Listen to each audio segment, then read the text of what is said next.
하나님 말씀 함께 보겠습니다. 오늘 우리에게 주시는 말씀은 요한복음 4장 1절에서 10절입니다. 기존의 교회에 다니셨던 분들은 오늘 교회 새로 나오신 분들을 위해서 우리가 가지고 있는 성경 번역본이 아니라 쉬운 성경 번역본으로 읽겠습니다. 그러니까 성경 눈에 보시고 또 귀로 읽는 성경 함께 보시면 되겠습니다. 요한복음 4장 1절에서 10절을 함께 읽겠습니다. 바리새인들은 예수님께서 요한보다 더 많은 사람을 제자로 삼고 세례를 준다는 소문을 들었습니다. 그러나 사실 예수님께서 직접 사람들에게 세례를 주신 것이 아니라 제자들이 세례를 준 것이었습니다.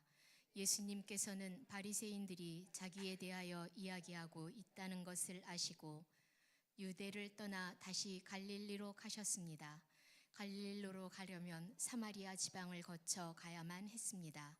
예수님께서는 사마리아에 있는 수가라는 마을로 들어가셨습니다. 이 마을은 야곱이 자기 아들 요셉에게 주었던 밭에서 그리 멀지 않은 곳에 있었습니다. 그곳에 야곱의 우물이 있었습니다. 예수님께서는 오랜 여행으로 피곤하여 그 우물가에 앉으셨습니다. 그때가 대략 정오쯤이었습니다. 사마리아 여자 한 사람이 물을 기르러 나왔습니다. 예수님께서는 그 여자에게 내게 마실 물 좀 주시오 라고 말씀하셨습니다. 이 일이 일어날 즈음 예수님의 제자들은 먹을 것을 사러 마을로 내려가고 그 자리에 없었습니다. 사마리아 여자는 예수님께 당신은 유대 남자고 나는 사마리아 여자인데 어떻게 나에게 마실 것을 달라고 할 수 있습니까? 라고 말했습니다. 당시 유대인들은 사마리아 사람들과 상종을 하지 않았습니다. 예수님께서는 그 여자에게 이렇게 대답하셨습니다. 당신이 하나님께서 주시는 선물이 무엇인지 또 내게 마실 것을 달라라고 말하고 있는 사람이 누구인지 알았더라면 오히려 당신이 그 사람에게 구하였을 것이고 그러면 그가 당신에게 생명의 물을 주었을 것이요. 아멘. 아멘. 이제 이담 성가대 찬양으로 하나님께 영광 돌리겠습니다.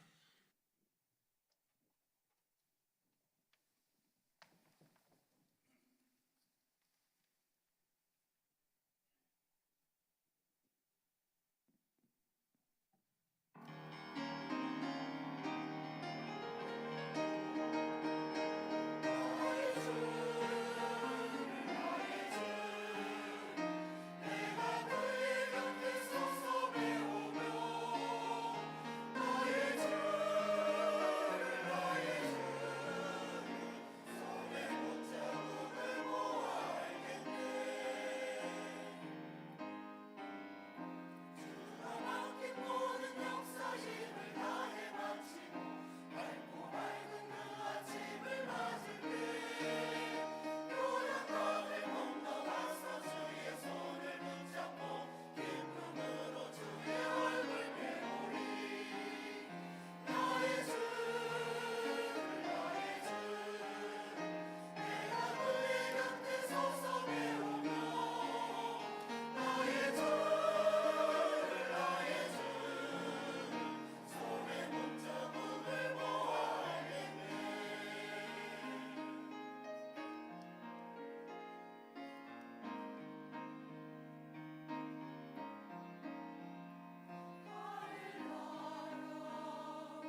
감사합니다.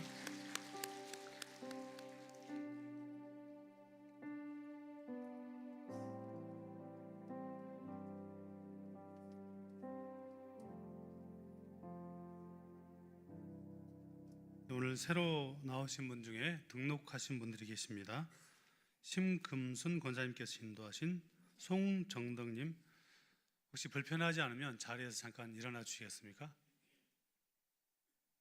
일어나지 않으셔도 괜찮습니다.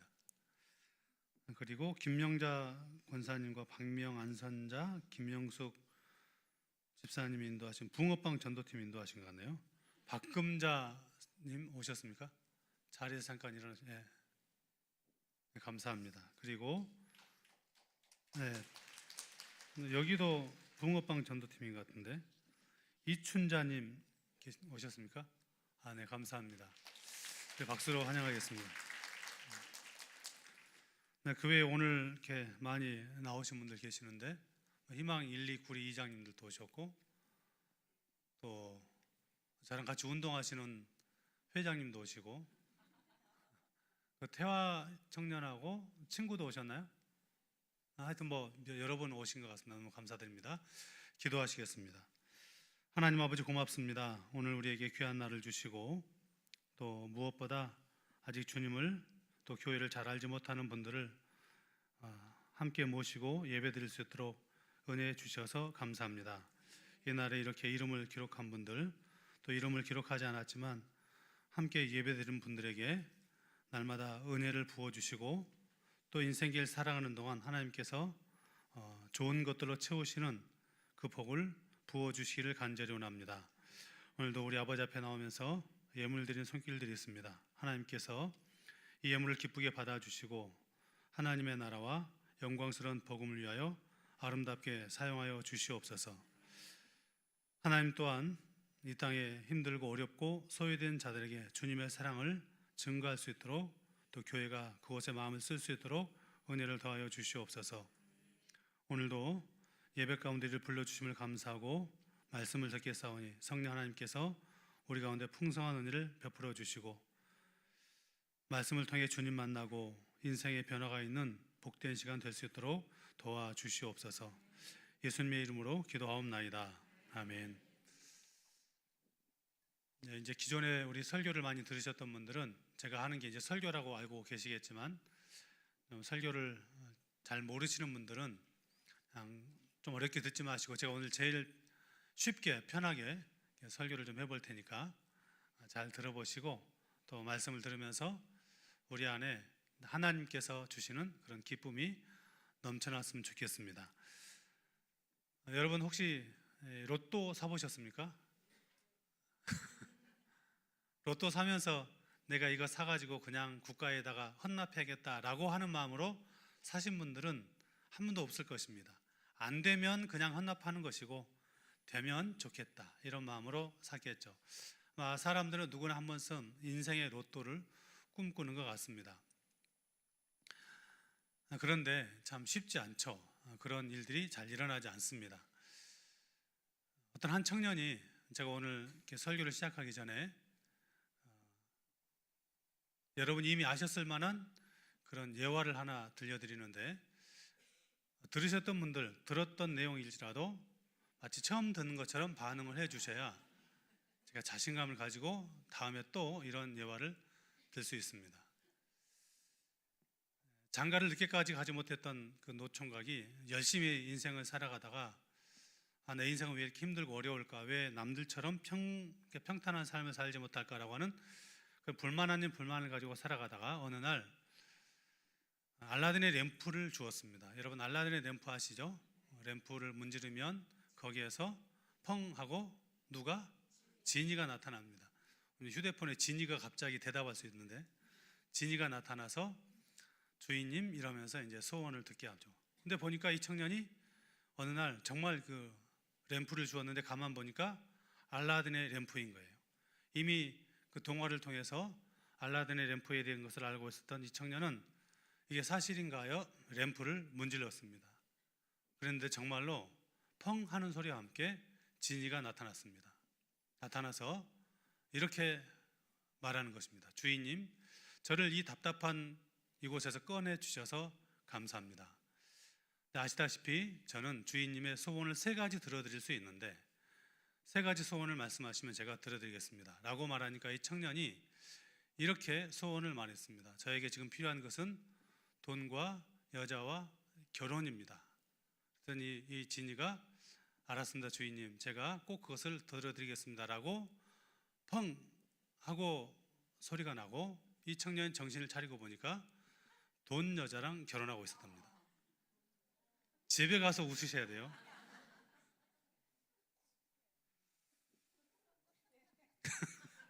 조금 빠르신 분, 집에 가서 웃으실 분들은 이 말의 의미를 아마 알게 될 것 같습니다. 여러분, 지금 여러분에게 가장 필요한 것은 무엇입니까? 어떤 사람은 자기 형편을 따라서 돈이 필요한 사람이 있을 것이고 건강이 필요한 사람이 있을 것이고 또 마음의 평화, 또 깨어진 관계가 회복되기를 바라는 그런 분들도 있을 줄로 압니다. 이런 어떤 마음의 소망이 무엇인지를 잘 들여다보면 우리 마음속에는 채워지지 않는 어떤 공허함이 있다라고 하는 것을 금방 알 수가 있습니다. 지금 부족한 무엇인가가 있으니까 그것이 채워졌으면 좋겠다. 그래서 어떻게 보면 우리가 살아가는 매일의 삶은 아침 일찍 일어나서 하루 종일 해가 맞도록 밤이 되도록 일하는 이유 중에 하나는 그런 부족함, 채워져야 될 어떤 것들을 채우기 위해서 열심을 내고 있는 것은 아닌가라는 생각을 하게 됩니다. 사람들은 다 무엇인가를 찾고 살아갑니다. 사랑일 수도 있고 돈일 수도 있고 인기일 수도 있고 인정 욕구도 될 수가 있겠죠. 그런데 이상한 것은 우리가 이미 경험해 보았겠지만 그 간절하게 바라고 소망했던 것들이 나의 손에 주어지면 만족하십니까? 만족했습니까? 아마 우리는 그런 정말 내가 원하는 것들이 채워지고 난 다음 이제 됐다라고 하는 마음보다 잠깐은 그런 마음 들 수 있을지 모르지만 시간이 되면 또다시 여전히 우리는 부족한 것을 느끼고 공허함을 느끼고 또다시 무엇인가를 찾아 헤매는, 다시 말해서 목말라 하는 사람처럼 살아가는 우리의 모습을 그동안 이미 경험하였을 것입니다. 오늘 우리가 성경을 읽었는데 이 성경에 어떤 한 여인이 등장하죠. 근데 이 여인이 바로 그런 삶을 살아갔습니다. 이 여인은 매우 기구한, 어쩌면 파란만장한 그런 삶을 살아갔던 여인이었습니다. 이 여인이 어떤 여인이었냐면 이미 그동안 5번의 결혼을 통해서 남편이 5번 바뀌었고 그리고 이제 6번째 남자랑 살고 있는 지경입니다. 아마 이 여인이 결혼을 그렇게 할 때마다 어떤 기대가 있지 않았을까요? 이 남자와 결혼하면 내 인생의 이 부분이 채워질 거야. 또 이 남자와 결혼하면 이런 것이 채워지겠지 라는 마음으로 결혼을 했는데 여전히 그런 공허함, 그런 문제, 그런 갈급함이 채워지지 않았고 이제 6번째 남자랑 살고 있습니다. 그리고 그런 일들로 인하여서 이 여인은 계속 도망자와 같은 삶을 살아갔습니다. 사람들의 손가락질, 비웃음, 조롱, 어떻게 그런 삶을 살 수 있느냐라고 하는 그런 말들을 듣기 싫었고 그 싫은 소리를 피해서 이 여자가 지금 남들은 움직이지 않는 아주 뜨거운 대낮에 물을 기르러 우물가로 나옵니다. 이스라엘이 중동 지역에 속해 있죠. 근데 중동 지역은 저는 가보진 않았지만 중동 지역은 한낮의 기온이 아주 덥다고 합니다. 저도 홍천에 온 지 3년 됐는데 홍천도 한참 더울 때는 굉장히 덥더라고요. 근데 이 홍천 지역과는 비교할 수 없을 정도로 40도가 넘어가는 그런 일기가 될 때가 있습니다. 그래서 그 시간이 되면 사람들이 일하지 않습니다. 그냥 쉬죠. 근데 이 여인이 오늘 우리가 읽은 말씀에 보니까 물을 기르러 나왔는데 그때가 정오쯤 되었다라고 말합니다. 그 이유는 이 여인이 사람들이 자기를 어떻게 볼까 두려워하고 이미 그를 만나면 조롱하고 비웃었던 경험이 있었던지라 그런 사람들의 손길을 피해서, 눈길을 피해서 정오에 사람들을 피해서 물을 기르러 우물가로 나온 것입니다. 부끄러운 삶도 문제였죠. 그러나 더 문제는 무엇입니까? 자기의 삶을 그 누구도 이해해주지 않는 것입니다. 수용받지 못한 것이죠. 실수하고 허물이 있었고 부끄러웠다 할지라도 누군가가 그와 함께 했다면 그래, 그럴 수 있지. 사람이 살다 보면 그럴 수 있어. 너의 그 아픔 얼마나 컸겠느냐라고 하는 수용성이 있었으면 좋겠는데 그런 사람이 없었으니 아무도 없는, 만나기 싫어서 도망치듯이 그 한낮에 뜨거운 태양볕 아래 물을 길러 나온 것입니다. 그녀의 인생은 지쳐 있었고 공허했고 목마름으로 가득 차 있었습니다. 그리고 우물가에 물을 길러 나왔습니다. 그런데 여러분, 그곳에서 이 여인은 인생에 너무나도 놀라운 변화를 경험하게 됩니다. 그 경험의 시작은 바로 오늘 말씀 읽었던 성경에 나와 있는 예수님을 만남에서 시작되었습니다. 사람들은 그 여인을 향해서 손가락질했고 수용하지 못했고 비웃었고 조롱했는데, 오늘 이 여인이 만났던 예수님은 그 여인의 있는 모습 그대로를 수용해 주었고, 뿐만 아니고 예수님은 그를 만나 주셔서 이전과 다른 삶을 살도록 그를 이끌어 주신 것입니다. 자, 이제 우리가 읽었던 말씀을 조금 더 자세하게 살펴보도록 하겠습니다. 자, 여인과 예수님 만난 장면에 보면 이런 대화가 먼저 시작되고 있습니다. 읽었던 4절 말씀을 함께 읽도록 하겠습니다. 같이 읽겠습니다. 갈릴리로 가려면 사마리아 지방을 거쳐 가야만 했습니다. 네, 갈릴리에서 사마리아로 갔다. 제가 이제 교회 잘 안 다니신 분들, 또 처음 나오신 분들 만나면 교회 가면 어려운 것이 설교래요. 뭐가 어렵냐라고 했더니 일단은 설교가 어렵고, 저도 설교를 좀 어렵게 하는 편인데 고치려고 노력은 하는데 하여튼 좀 기다려 보십시오. 설교가 어렵고, 어려운 이유 중에 하나는 모르는 사람, 모르는 지명이 나온다는 거예요. 그러니까 우리나라 지명, 우리나라 사람 이름이면 그나마 편하겠는데, 우리와 정반대편에 있는 이스라엘 나라의 그 나라 지명, 그 나라 이름, 이렇게 얘기하니까 어렵다는 거예요. 갈릴리에서 사마리아로 가려면 이게 뭔지 모르겠죠. 제가 친절하게 지도로 알려드리겠습니다. 자, 보십시오. 이제 이게 이스라엘 지도예요. 이스라엘 지도를 보면 빨간 중간에 사마리아라고 하는 지역이 있고, 밑에가 유대라고 되어 있고, 위에가 갈릴리라고 되어 있습니다. 그런데 이스라엘은 아브람이라는 사람을 통해서, 성경에 보면 아브람이라는 사람이 등장하는데, 이 아브람이라는 사람을 통해서 민족이, 나라가 세워진 아주 독특한 민족입니다. 그래서 이 나라는 지금도 단일 민족이라는 매우 그 자부심이 강한 그런 혈통 의식을 가지고 있죠. 우리는 유대 민족, 유다 민족, 히브리인이다라고 하는 그런 그 자부심을 가지고 있습니다. 이렇게 수백 년을 그때 처음 세워질 때는 이게 나눠지지 않고 한 나라로, 지금의 이스라엘과 같은 그런 지도를 가지고 이렇게 나라가 이어져 오다가, 여러분이 혹시 아시겠지만 솔로몬이라는 왕이 갑자기 등장하거든요. 근데 이 솔로몬이라는 왕이 죽고 난 다음에 나라가 두 쪽이 돼요. 그래서 남쪽에는 지금 유대로 되어 있는 유다라는 나라로, 이렇게 우리나라와 같이 남쪽 나라가 되어 있고, 북쪽에는 저 사마리아라고 되어 있는 위쪽으로는 북이스라엘이라는 나라로 이렇게 수백 년의 역사를 지나오게 됩니다. 그렇게 때로는 대치도 하고 때로는 화해도 하고 이렇게 지내오다가, 세계사를 배우다 보면 아수르, 아시리아, 바벨론 이런 나라가 등장하죠. 근데 그 나라 중에, 그 나라가 지금 우리로 말하자면 이란이나 이라크 지역에 있는 나라들입니다. 그 나라 중에 아수르라는 나라가 이제 갑자기 강대국이 되고 난 다음에, 강대국이 되면 뭘 해요? 자기 나라 영토를 넓혀가잖아요. 넓혀가다가 저 북쪽에 사마리아라고 되어 있는 그 지역까지 영토를 확장해 와요. 군대를 이끌고 와서 사마리아 지역을 정복해 버립니다. 정복하고 난 다음에 무슨 정책을 펼치냐면, 자기 나라 사람들을 이 사마리아 지역에다 그냥 강제로 이주시켜 버려요. 그러니까 우리나라로 말하자면 대한민국 서울 한복판에 일본 사람들을 강제로 데려다가 막 살게 해버리는 것이죠. 그것만 아니고 살게 한 동시에 뭘 하냐면, 같이 이 이스라엘 사람들하고 이 바벨론 사람들하고 결혼을 시켜요. 그러니까 혈통이 이제 흐려지게 되는 것이죠. 그런데 여러분, 이 혈통이 흐려진 것만 문제가 아니고, 다른 나라 사람이 그 나라에 오면 뭘 가지고 오죠? 문화를 가지고 옵니다. 문화. 그런데 그때 당시, 지금으로부터 수천 년 전이니까, 그때 당시 문화는 무슨 문화냐면 우상과 관련된 문화가 많습니다. 대부분의 문화가 그랬습니다. 그러니까 이 바벨론 사람들이 자기들이 섬기던 신, 우상을 가지고 사마리아 땅에 와서 정착합니다.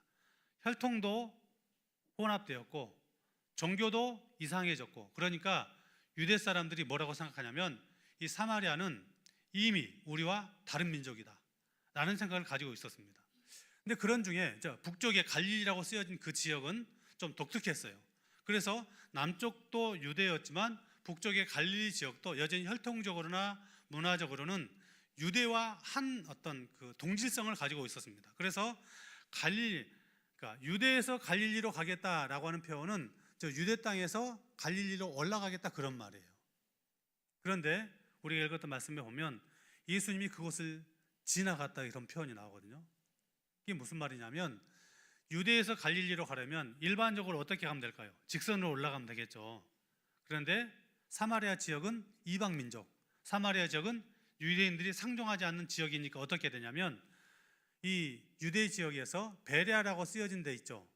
거기에 저 위에 파란색하고 밑에 파란색의 강이 흐르는데 그 강이 무슨 강이냐면 요단강입니다. 그러니까 유대 사람들은 직선으로 육로로 올라가지 않고 예루살렘이나 베들레헴에서 강을 건너서 베레아 지역으로 가서 베레아 지역에서 요단강으로 쓰여진 저 동쪽 길을 따라서 쭉 올라가다가 다시 강을 건너서 갈릴리 지역으로 갑니다. 여러분, 직선으로 올라가는 게 쉬울까요? 돌아가는 게 쉬울까요? 직선으로 올라가야죠. 그러니까 유대 사람들은 항상 그렇게 다녔습니다. 그런데 문제는 갈릴리 지역에 사는 사람들이 1년에 최소 3번은 이 밑으로 내려와야 돼요. 왜냐하면 정교 의식을 행해야 했기 때문입니다. 그런데 예수님이 그렇게 유대 지역에 있다가, 예수님도 유대 사람이었거든요. 유대 지역에 있다가 갈릴리로 갈 때, 갈릴리에서 사셨으니까 갈릴리로 갈 때 강을 건너서 돌아가지 않고 어떻게 했다? 사마리아 성에 있던 수가라는 동네, 수가라고 써 있죠. 수가라는 동네 우물가에 이르렀다. 그러니까 예수님께서 가면 안 될 길을 의도를 가지고 간 것이죠. 무슨 의도냐면 오늘 이 말씀에 나오는 이 여인을 만나고 이 여인을 만나서 이 여인을 살려주겠다 라고 하는 마음을 가지고 지금 이 길을 택하고 있는 것입니다. 그리고 이 여인을 만나서 대화를 시작합니다. 무슨 대화냐면 나에게 물을 달라. 우물가에 있으니까 물을 달라. 그런데 여러분, 이 예수님께서 여인을 만나서 물을 달라라고 하는 이 말씀은 단순히 예수님이 갈증이 나서 물을 주었으면 좋겠다라고 하는 그런 어떤 그 육신의 문제를 해결하기 위해서 물을 달라고 한 것이 아닙니다. 이 말은 지금까지 이 여인에게 말을 거는 사람도 없었고 여인에게 무엇인가를 요청하는 사람도 없었고 사마리아 그 주변에 있던 사람들이 이 여인을 비웃고 조롱하고 멀리했는데 갑자기 유대인 남자가 사마리아 여인에게 와서 물을 달라고 요청한 것은 예수님께서 이 여인의 모든 것을 아심에도 불구하고 그동안 그 누구에게도 용납받지 못하고 수용받지 못했던 이 여인을 예수님께서 초대하시는 말씀입니다. 아무도 들어주지 않았던 그 여인의 말을 들어주겠다. 내가 너를 만나주겠다 라는 말씀이 나에게 물을 달라라고 하는 대화에서 시작되고 있습니다.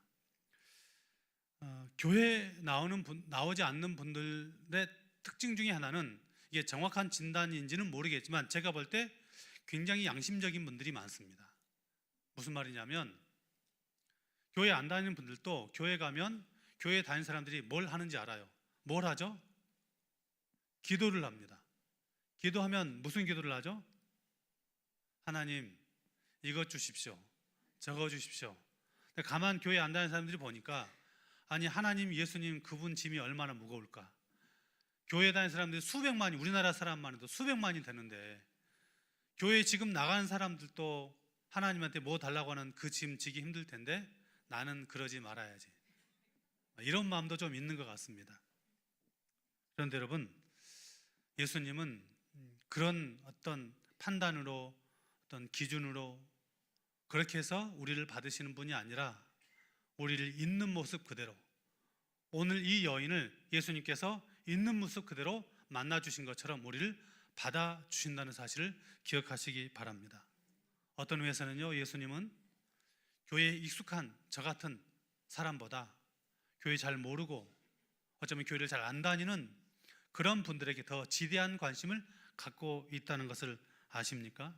그래서 그렇게 교회에 나오지 않는 사람, 아직 교회 잘 모르는 사람을 찾아오신 분이 예수님이십니다. 오늘 이 사마리아 성 수가라는 동네에서 여인을 만나 주신 것처럼, 그래서 우리는 이것을 복음이라고 말합니다.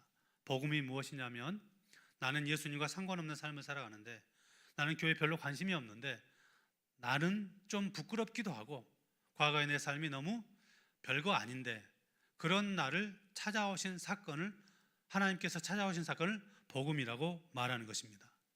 인생의 목마름, 이 여인이 해결되지 않는 인생의 문제를 가지고 끊임없이 고민하며 씨름하며 살아갔던 이 여인, 그 여인을 주님께서 만나주신 것처럼 우리를 만나주신 예수님의 사랑을 복음이라고 말하는 것입니다. 이제 이 여인과 예수님의 대화가 계속 이어집니다. 자, 10절에 보면 이런 말씀, 좀 독특한 말씀이 있는데 같이 읽겠습니다. 예수님께서는 그 여자에게 이렇게 대답하셨습니다. 당신이 하나님께서 주시는 선물이 무엇인지 또 내게 마실 것을 달라라고 말하고 있는 사람이 누구인지 알았더라면 오히려 당신이 그 사람에게 구하였을 것이고 그러면 그가 당신에게 생명의 물을 주었을 것이요. 아멘. 자, 보세요. 이 여인을 만났을 때 누가 물을 달라고 그랬죠? 예수님이 달라고 그랬어요. 나에게 물을 달라. 근데 지금 이제 10절 말씀에 보면 반대의 말씀을 하고 있어요. 물을 달라고 하던 예수님이 이렇게 말하는 거죠. 너에게 물을 달라고 하는 내가 누구인지 네가 알았다면 너는 나에게 물을 달라고 했을 것이다. 그리고 내가 너에게 생명의 물을 줄 것이다. 이렇게 말하는 거죠. 독특하죠. 물을 달라던 예수님이 물을 주면 마셔야 되는데 오히려 내가 누구인지를 네가 안다면 너는 나에게 도리어 나에게 물을 달라고 했을 것이고 내가 너에게 목마르지 않는 영원한 생명의 샘물을 줄 수 있다라고 말씀하고 있습니다. 이해가 안 되죠. 물을 줄 사람은 자기인데 왜 예수님 나에게 물을 준다고 할까? 그래서 이해되지 않는 이 여인이 다시 예수님께 묻습니다. 11절을 읽겠습니다. 그 여자가 말했습니다. 선생님, 당신에게는 물 길을 누구도 없고 이 우물은 매우 깊은데 어디서 그 생명의 물을 구한단 말입니까? 그렇죠. 이 여인이 말이 맞죠. 예수님 뭐 두레박이 있습니까? 뭐가 있습니까? 근데 여인이 보기에 이상한 말 하니까 묻는 것이죠. 아니 예수님, 당신은 물 기를 도구도 없는데 이 깊은 물에서 나에게 어떻게 물을 준단 말입니까? 네, 여러분, 이 엉뚱한 말, 내가 너에게 물을 주겠다라고 하는 이 말의 의미가 시사하는 바가 있습니다. 그것은 이 여인에게 물을 주겠다라고 하는 말은 이 여인의 문제가 무엇인지를 예수님께서 알게 하는 것입니다. 이 여인의 문제가 무엇이었습니까? 그것은 단순한 물이 아니라 그 인생의 방향이 문제였습니다. 여러분, 인생은 방향이 중요하죠. 어디를 향해 가고 있느냐가 중요합니다. 방향이 잘못되면 살아왔던 인생의 모든 것이 허사가 될 수 있습니다. 세상은 늘 이렇게 말합니다. 좀 더 가지면 네 인생은 행복해질 것이다. 여러분 그렇습니까? 여러분의 인생은 지금 만족하고 행복하고 아무런 부족함이 없으십니까? 우리가 늘 소망했던 것이 이루어졌음에도 여전히 우리 마음속에는 갈급함이 있죠. 부족함이 있죠. 이것 더 많아졌으면 좋겠다. 여러분, 가끔 뉴스에 보면 부정과 비리와 부패에 연루된 사람들이 있죠. 근데 그 사람들 보면 우리가 그 사람들을 볼 때 야, 내가 저 사람만큼만 가진다면 나는 절대 나쁜 짓 하지 않을 텐데 라고 하는 그 정도 재물, 그 정도 권력을 가지고 있는 사람들이 여전히 부정과 부패와 비리를 저지르지 않습니까? 그 말인즉슨 사람은 만족하지 않는다는 것이에요. 여전히 불만이 있고 여전히 갈급함이 있고 목마름을 가지고 살아간다는 반증이 아니겠습니까? 왜냐하면 우리 인생의 목마름은 소유의 문제가 아니라 관계의 문제이기 때문입니다. 나는 이것이 채워지면 좋겠다라고 말하지만 우리 영혼은 그 소유의 문제가 아니라 네가 지금 누구와 무슨 관계를 맺고 있냐를 묻고 있는 것이죠. 사람은 육신의 눈에 보이는 어떤 것이 채워져서 만족할 수 없습니다. 왜냐? 하나님께서 우리를 만드실 때 우리 영혼에 하나님으로 채워져야 할 공간을 만들어 두셨기 때문입니다. 그것이 채워지지 않으니까 세상의 어떤 것들로 사랑, 인정, 재물 이런 것들로 그 공간을 채우려고 하는 것입니다. 그런데 여러분, 그것들이 결코 그 빈자리를 대신할 수 없습니다. 가버 마테라는 심리학자가 있는데 이 사람이 그가 논문을 하나 썼는데 그 논문에 보면 그 논문 제목이 중독, 영혼들의 굶주린 이야기라는 제목에 보면 이런 글이 있습니다. 인간의 모든 중독은 영적 결핍의 표현이다. 무슨 말일까요? 사람들이 살아가면서 중독되는 게 있죠. 예를 들면 오락 중독, 운동 중독, 이러면 뭐 술 중독, 마약 중독, 약물 중독, 이런 중독들이 있는데, 그것은 예를 들면 술을 마시는 사람들에게 물어보면 나는 이 술을 안 마시면 마음이 허전해요, 사랑과 관계를 회복하기 위해서 그래요, 그러지만 그런 허전함이나 사랑과의 관계 때문에 그런 것에 매이는 것이 아니라 그 영혼의 공간이 있기 때문에, 영혼의 결핍이 있기 때문에 그런 것들로 그 영혼을 채우려고 한다라고 하는 그런 논문입니다. 결핍, 그것이 문제죠. 그리고 예수님은 이 여인에게 있었던 문제가 결국은 결핍, 목마름의 문제였구나라고 하는 것을 알고 계신 것입니다. 그래서 말씀하십니다. 내가 주는 물, 육신의 물이 아니죠, 우물의 물이 아니죠. 근데 주님은 내가 주는 물을 마시는 자는 영원히 목마르지 않을 것이다 라고 선언하십니다. 오늘 이 자리에 혹시라도 어떤 이유로 나왔는지 몰라도 우리 모두가 예수님께서 주시는 이 영혼의 물을 마시고 다시는 갈급함이 없는, 목마르지 않는 그런 복된 인생을 살아갈 수 있기를 축복합니다. 예수님께서 주시는 물은 감정의 위로가 아닙니다. 그것은 새로운 관계를 맺어가는 것이고 새로운 생명을 얻는 것이고 하나님 안에서 새로운 인생을 시작하는 그런 은혜가 있는 것입니다. 이제 이 여인과 예수님의 대화가 정점에 이르렀습니다. 예수님께서 갑자기 이렇게 말합니다. 가서 네 남편을 데려오라. 제가 이 말씀을 읽으면서 내가 만약에 이 여인이라면 예수님이 얼마나 원망스러웠을까. 왜냐하면 이 여인에게 남편은 숨기고 싶은 존재죠. 왜냐하면 5번씩, 6번째 실패한 삶이 남편이기 때문에. 예수님이 굉장히 무례해 보이고 다 알고 계신 예수님이 잔인해 보이기도 합니다. 그런데 여러분, 이 예수님께서 너의 남편을 데려오라 라고 하는 이 말씀은 예수님이 잔인하거나 무례해서가 아닙니다. 그 여인에게 네가 지금 고민하는 그 인생의 문제 앞에 너는 직면해야 한다. 다시 말해서 너는 네가 고민하고 끌어안고 씨름하는 그 상처, 그 어떤 문제, 그것들을 드러내야 한다. 드러내야 치유가 시작되기 때문이다라고 말씀하고 싶은 것입니다. 상처는 감추면 썩어 골마지지만 드러내면 거기서 치료가 시작되고 회복이 시작됩니다. 예수님은 알고 계셨지만 그 여인이 예수님 앞에 자기 인생의 모든 문제를 그대로 드러내기를 원하셨습니다. 그리고 그 여인이 그 인생의 문제를 가지고 주님 앞에 내 삶이 이러합니다라고 고백할 때 주님께서 이렇게 말씀하지 않으셨습니다. 여인아, 너 왜 그렇게 불행한 삶을 살아갔느냐? 너 왜 이렇게 못된 삶을 살아갔느냐? 너의 죄가, 너의 실패가, 너의 그 상처가 무엇인지 아느냐라고 책망하지 않고 있는 모습 그대로 받아주시고 용납하셨습니다. 그리고 그 여인은 거기서 예수님을 만나게 됩니다. 복음이죠. 드러났는데 세상이라면 그 부끄러운 문제를 가지고 책망해야 되고 멀리해야 되는데 오히려 주님은 그 부끄러운 상처를 싸매시고 감싸주시고 안아주시고 그동안 그 누구에게도 수용받지 못했던 그 인생의 문제를 주님이 품으시고 수용해 주셔서 용서해 주시는 것을 볼 수가 있습니다. 그런데 여인이 이 문제가 드러나니까 두려워합니다. 사람들이 자기의 약점이나 실수나 과거의 실패를 드러내고 싶은 사람이 누가 있습니까? 그 여인도 드러내기 싫은 것이죠. 그래서 갑자기 종교적인 문제로 예수님에게 질문을 합니다. 당시 종교적인 문제가 있었는데 아까 말씀드린 것처럼 사마리아와 유대 지역에는 그들이 섬기는 그 하나님 앞에 제사한다고 하는, 예배드린다고 하는 그 장소가 2군데가 있었습니다. 밑에 있는 유대는 예루살렘에서, 그리고 위에 있는 사마리아는 오늘 말씀에는 이 산이라고 나오는데 거기는 그리심산이라는 곳인데, 하여튼 그 산에서 예배를 드리면서 유대 사람들은 예루살렘에서 예배드려야 되고 우리는 저 위에 있는 그 그리심산 그 산에서 예배드린다고 하는데 어디서 예배드려야 합니까? 어디서 예배드려야 우리가 하나님 만날 수 있습니까? 라고 여인이 묻습니다. 그때 주님께서 이렇게 대답하십니다. 21절을 함께 읽겠습니다.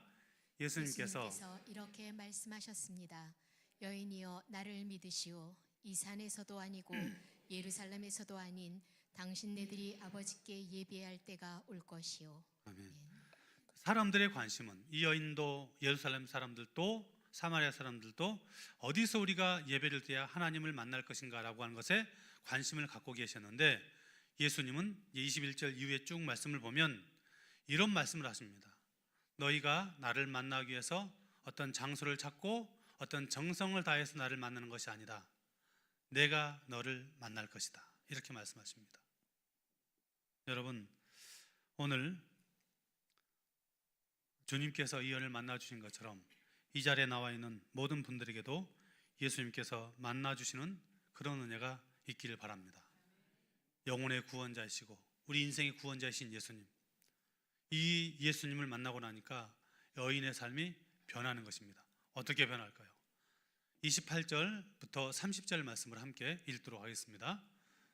그 여자는 물 항아리를 버려두고 마을로 돌아가 사람들에게 말했습니다. 여러분, 이리 와서 내 과거의 일을 다 말해준 사람을 한번 보세요. 이분이 메시아가 아닐까요? 그러자 사람들이 마을에서 나와 예수님께로 왔습니다. 아멘. 사람들이 두려워서 대낮에 물동이 이고 왔던 그 여인이 이제 그 사람들을 자기를 조롱하고 비웃고 손가락질했던 그 사람들, 그 마을을 향해서 달려갑니다. 그리고 말합니다. 내가 예수 그리스도를 만났다, 메시아 구원자를 만났다라고 선포하고 그를 통해서 마을 사람들이 예수 그리스도를 믿게 되는 것을 볼 수 있습니다. 여러분, 이 여인이 예수님 만나고 남편 문제가 해결되었습니까? 과거가 완전히 사라지고 지우개처럼 지워지고 깨끗하게 되었습니까? 아니죠. 여전히 이 여인은 남편의 문제가 있습니다. 사람들이 그거 다 알고 있습니다. 그런데 부끄러운 삶이지만 예수님을 만나고 나니까 부끄러움을 능가하는 기쁨이 그 안에서 샘솟게 되고, 이 부끄러움의 문제가 중요한 것이 아니고 이 부끄러움의 문제를 용서하시고 새롭게 하시는 주님을 증거하는 삶으로 이 여인의 삶이 변화되는 것을 볼 수 있습니다. 원래 설교를 준비할 때 이제 교회 오래된 사람들을 위해서 준비하거든요. 그래서 이번 주에는, 다음 주에는, 또 이번 한 달은 이런 내용으로 우리 교회 성도들과 말씀을 함께 나눠야 되겠다라는 생각을 가지고 말씀을 준비하는데, 제가 이제 전도 축제를 우리 교회 4주 동안 준비했어요. 기도하면서 또 전도도 하고 또 이름도 써붙이고 기도하고, 그러면서 어떤 분들이 목사님, 제가 전도했던 수년 동안 기도했던 사람이 그동안 한 번도 안 나왔는데 나오기로 약속했어요 라는 답변을, 그런 말을 들려주었습니다. 물론 오늘 와서 그분이 빵꾸냈어요 이런 분들도 계시던데 괜찮습니다. 하여튼 그렇게 말을 듣고 난 다음에 제 마음속에 어떤 생각이 들었냐면, 나도 설교를 그렇게 준비해야 되겠구나. 익숙한 단어, 익숙한 말보다 좀 쉬운 단어, 쉬운 말들로, 알아듣기 좋은 말들로. 그래서 오늘 예배 가운데 나온 사람 중에 누구 한 사람이라도, 정말 단 한 사람이라도 인생의 실패와 문제를 가지고 씨름하고 아파하는 사람들이 예수님이 만났던 그 감격이 그들에게도 있다면 하나님 그들에게 그런 은혜를 부어주십시오, 이 여인과 같은 그런 새로운 삶을 부어주십시오 라고 하는 마음으로 기도하며 이 설교를 준비하였습니다. 오늘 나오신 분들 중에 이런저런 여러 가지 일들로 초대받기도 하고 어떤 관계 때문에 나온 분들도 계시겠지만, 여러분, 예수님께서 이 여인을 만나기 위해서 의도적으로 가면 안 될 그 길을 걸어갔던 것처럼, 만나주신 것처럼 여러분이 이 자리에 나온 거 우연이 아니고 예수님이 여러분을 부르신 부름의 자리입니다. 그리고 만나주시기 위해서 기다리고 계셨습니다. 그리고 그분이 오늘 우리에게 이렇게 말씀하지 않을까요? 너 내가 주는 물을 마셔보지 않을래? 여러분, 우리가 인생을 살아가면서 목마름을 가지고 살아갈 수밖에 없지만 그 인생의 목마름과 결핍의 문제를 해결할 수 있는 유일한 길은 우리의 사랑이신 예수님을 만나는 것입니다. 예수님 만나면 해결함을 얻고 목마름이 해결되는 것입니다. 혹시 말씀을 들으면서 그런 마음 드시면 이렇게 결단하는 마음으로 여러분도 함께 속으로 좀 기도하는 마음으로 들었으면 좋겠습니다. 하나님, 제가 오늘 교회에 나와서 이 목사라는 사람의 설교를 듣고 보니까 내 인생의 문제가 결국은 영혼의 문제였군요. 제가 그동안 성공과 물질과 어떤 인생의 문제를 해결하기 위해서 끊임없이 달려갔는데 결국 그것은 예수님을 만나야 해결되는 것이라면, 저도 아직 잘 모르지만, 뭔가 무슨 말인지 잘 모르겠지만 그 예수님을 한번 만나고 싶습니다 라는 마음으로 기도하면 여러분, 예수님께서 여러분을 만나 주실 것입니다. 지금도 예수님은 사람을 기다리고 찾고 계십니다.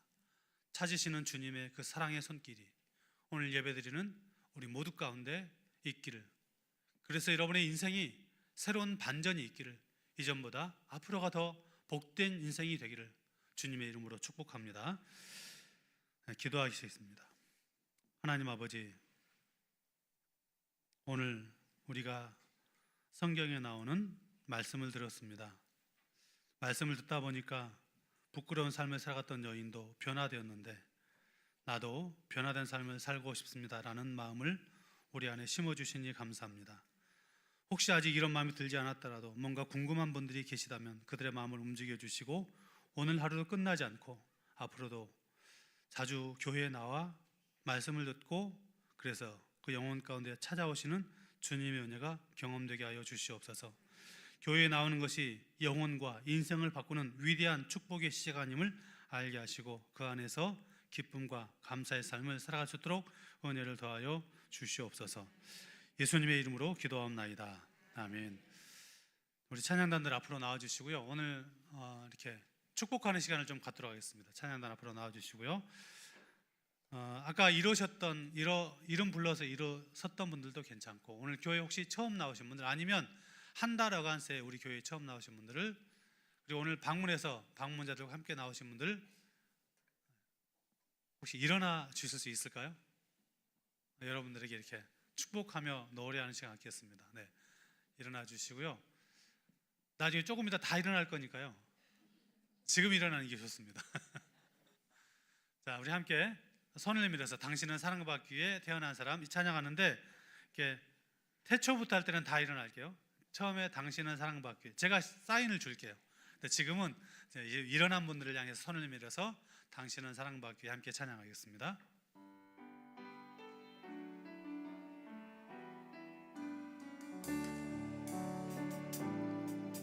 당신은 사랑받기 위해 태어난 사람 당신의 삶 속에서 그 사랑받고 있지요. 당신은 사랑받기 위해 태어난 사람 당신의 삶 속에서 그 사랑받 자, 우리 다 같이 일어나서 함께 찬양하겠습니다. 태초부터 시작된 하나님의 사랑은 우리의 만남을 통해 열매를 맺고 당신이 이 세상에 존재함으로 인해 우리에겐 얼마나 큰 기쁨이 되는지 당신은 사랑받고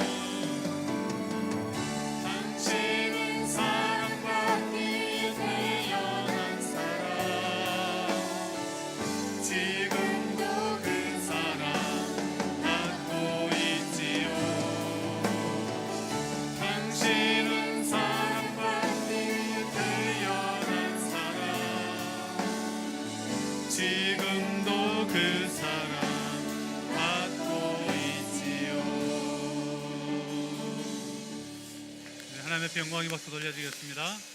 다시 광고 드리겠습니다. 축도가 끝나면 식사하러 이동할 텐데 오늘 처음 나오신 분들을 위해서 기존에 우리 교회 나오셨던 분들은 조금만 늦춰서 시간은 많이 차이 날 것 같지 않지만 그렇게 이동해 주시면 새로 나오신 분들에 대한 배려가 될 수 있겠습니다. 기도하시겠습니다. 이제는 우리 주 예수 그리스도의 은혜와 하나님 아버지의 무한하신 사랑하심과 성령님의 위로하심과 교통하심과 복주심이 인생의 문제 가운데 예수님만이 해결자임을 알고 그 예수님을 더 알기를 소망하는 오늘 처음 교회 나오신 분들 또 드문드문 나왔을지라도 그 말씀 앞에 결단하는 사랑하는 모든 주의 백성들 머리 위에 그리고 말씀 듣고 그 사랑 가운데 새로운 삶을 증거하기를 소망하는 사랑하는 주의 백성들 가정과 삶의 터전 위에 한림하는 이 나라의 민족과 북녘 땅 위에 세계에 흩어져서 복음을 증거하시는 선교사님들과 한민족들 그리고 군에 있는 귀한 청년들과 병상에서 주의 은혜를 간절히 간구하는 사랑하는 주의 백성들 머리 위에 영원토록 함께하기를 간절히 축원하옵나이다. 아멘.